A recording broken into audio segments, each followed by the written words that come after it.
বাংলাদেশে প্রত্যেকটা নির্বাচনের পর যখন সরকার পরিবর্তন হয় তখন ক্ষমতাসীন ছাত্র সংগঠনগুলো রাতারাতি সবগুলো হল দখল করে।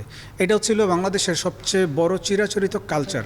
কিন্তু আপনারা দেখতে পেয়েছেন যে আমাদের ত্রয়োদশ জাতীয় সংসদ নির্বাচনের পরে বিএনপিতে সরকার গঠন করেছে। বাংলাদেশের কোনো ক্যাম্পাসে একটা টু শব্দ শুনতে পেয়েছেন? কোনো শব্দ হয়নি, কোনো সাউন্ডই হয়নি।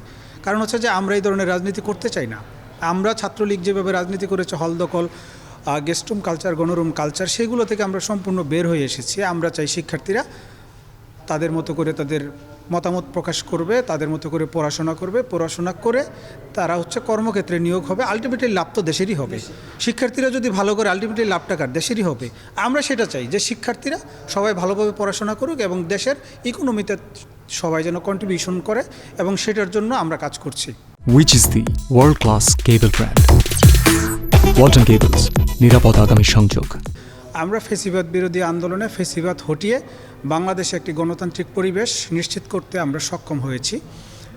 আসলে ফ্যাসিবাদ মুক্ত হওয়ার পরে বাংলাদেশে যে রাজনৈতিক অবস্থা বিরাজ করছে, সেটা ছিল আমাদের দীর্ঘদিনের একটি প্রত্যাশিত জায়গা, এবং সেই জায়গাটায় এসে আমরা 5 তারিখ পরবর্তী সময়ে এই দীর্ঘ যেই প্রায় 18-19 মাস সময় অতিবাহিত হয়েছে, সেই সময় আমরা যে রাজনৈতিক পরিবর্তনগুলো দেখেছি, সেই পরিবর্তনগুলো নিয়ে আমি অনেক আশাবাদী, এবং আরও বেশি আশাবাদী হতে চাই যে আমরা ত্রয়োদশ জাতীয় সংসদ নির্বাচনে একক সংখ্যাগরিষ্ঠতার ভিত্তিতে বাংলাদেশ জাতীয়তাবাদী দল বিএনপি সরকার গঠন করতে সক্ষম হয়েছে, এবং আমরাও সেই সফলতার একটা অংশীদার। এখন আমরা খুব বেশি শিক্ষার্থী বান্ধব কাজ করতে চাই, শিক্ষার্থীদের পাশে যেতে চাই, শিক্ষার্থীদেরকে আরও বেশি সম্পৃক্ত করতে চাই এই দেশের উন্নয়নে, এবং শিক্ষার্থীদের যেই মেধা, সেই মেধা বিকাশে আমরা খুব বেশি ভূমিকা রাখতে চাই।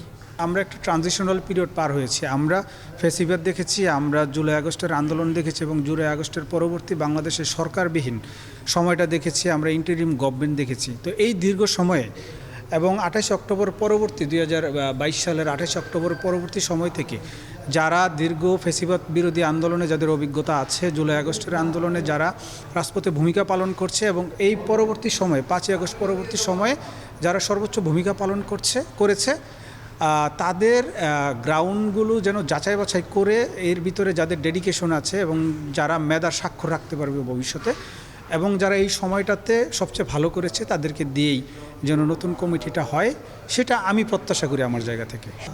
আচ্ছা, আমরা অনেক চ্যালেঞ্জিং একটা সময় পার করেছি। আমাদের যে রাকিব নাসিরের নেতৃত্বাধীন যে আমাদের যে বর্তমান কমিটি, আমরা বিরাট একটা চ্যালেঞ্জের ভিতরে দিয়ে আমাদের এই সময়টা পার হয়েছে। প্রথমত আমাদের স্টার্টিংটা হয়েছে ফ্যাসিবাদের সময়, তারপরে একটা মুভমেন্ট হয়েছে, আন্দোলনের সংগ্রামে আমরা নেতৃত্ব দিয়েছি, আমরা এই দেশকে ফ্যাসিবাদ মুক্ত করার জন্য আমরা ভূমিকা রেখেছি।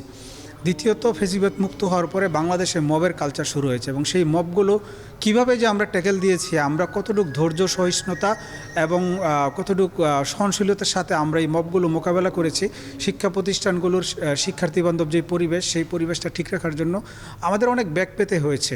তো সুতরাং সব কিছুর পরেও কিন্তু আলহামদুলিল্লাহ আমরা কিন্তু কাজ করেছি, এবং আমরা কিন্তু আমাদের যেই নৈতিকতার জায়গা থেকে কিন্তু আমরা সরিনি।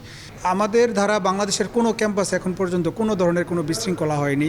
আমাদের দ্বারা কোনো ছাত্র সংগঠন সহ কোনো সাধারণ শিক্ষার্থী এখন পর্যন্ত কোনো ক্যাম্পাসে কোনো ধরনের নির্যাতন, নিপীড়নের শিকার হয়নি। সুতরাং শিক্ষার্থীরা আমাদেরকে বেছে নেবে সামনে, আমরা আশা করছি।